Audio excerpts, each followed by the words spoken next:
মৃত্যুর ১৫ বছর পর কবরে মিলল অক্ষত মরদেহ। কাফনের কাপড়টুকুতেও লাগেনি সামান্য দাগ। চারপাশে চিকচিক করছিল আয়নার মতো বালু।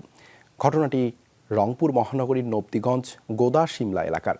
গ্যাসের সঞ্চালন লাইনের জন্য কবর স্থানান্তরের সময় এই বিরল ঘটনা এলাকায় চাঞ্চল্যের সৃষ্টি করে। ইসলামী চিন্তাবিদদের মতে এটি অস্বাভাবিক কিছু নয়। দুনিয়ায় যারা ইসলামের বিধিবিধান মেনে চলেন তাদের হেফাজতের দায়িত্ব স্বয়ং আল্লাহ নিয়ে থাকেন। সিলন ফ্যামিলি ব্লেন্ডের কড়ালিকার আর সতেজ স্বাদের পারফেক্ট ব্লেন্ডে স্বপ্নেরা মেলুক টানা। রংপুর মহানগরীর গোদা শিমলা এলাকা। গ্যাসের সঞ্চালন লাইনের জন্য বৃহস্পতিবার কয়েকটি কবর স্থানান্তরের উদ্যোগ নেন স্বজনরা। দুদিনে 4টি কবর স্থানান্তর করা হয়। তবে অন্য আরেকটি কবর খুঁড়তেই ঘটে আশ্চর্যজনক ঘটনা। দেখা গেল অক্ষত অবস্থায় ধবধবে সাদা কাপড়ে মোড়ানো আছে লাশ। 2010 সালে সেখানে দাফন করা হয়েছিল মরহুম আব্দুস সামাদকে। এ ঘটনায় অবাক স্বজনরা। আমার বাবা যেদিন মারা যায় সেদিন নিজে ওই পুকুরে গোসল করছিল, একলাই, কোনো কেউ গোসল করাইতে হয় নাই ওনাকে। গোসল করিয়ে বসছে চেয়ারে, ওই অবস্থায় ওনার ইন্তেকাল হয়েছে। হাড্ডির মধ্যে যায় যখন হয় তখন মাটি ধরে, কিন্তু আমার আব্বার অক্ষত অবস্থায় কাপড়ও স্পর্শ করে নাই। ততই খুঁড়ি ততই দেখি এত পরিষ্কার, একেবারে নিকুত হাত দেখা যায়, পা দেখা যায়, যেভাবে সবাই রাখছি ওইভাবেই। এ খবর ছড়িয়ে পড়লে সেখানে ভিড় জমান স্থানীয়রা।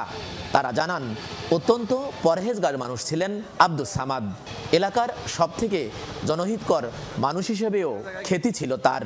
কবর থেকে উত্তোলনের পর মরদেহ পাশেই অন্যদের সাথে দাফন করা হয়। আমরা আল্লাহর কাছে দোয়া করি, আল্লাহ ওনাকে বেহেশতবাসী করুক। খুবই ভালো ছিল আমার শ্বশুর। ওই হজের কাপড় দিয়ে আমি রাখছি, আলহামদুলিল্লাহ কাপড়ও কোনো ক্ষতি হয় নাই। আমার বাবা যেমনি লাশ ক্যাবলামুখী ওইভাবেই ছিল। তোলার পরে হাতে নেওয়া হয়েছে, সাবেক হাতের মধ্যে মনে হয় যে পুরো দেহটাই আছে, ওরকমই বোঝা যাইতেছে। শরীরটা চামড়াটা শুকাই গেছে আর কি, কোনো পচন হয় নাই শরীরে।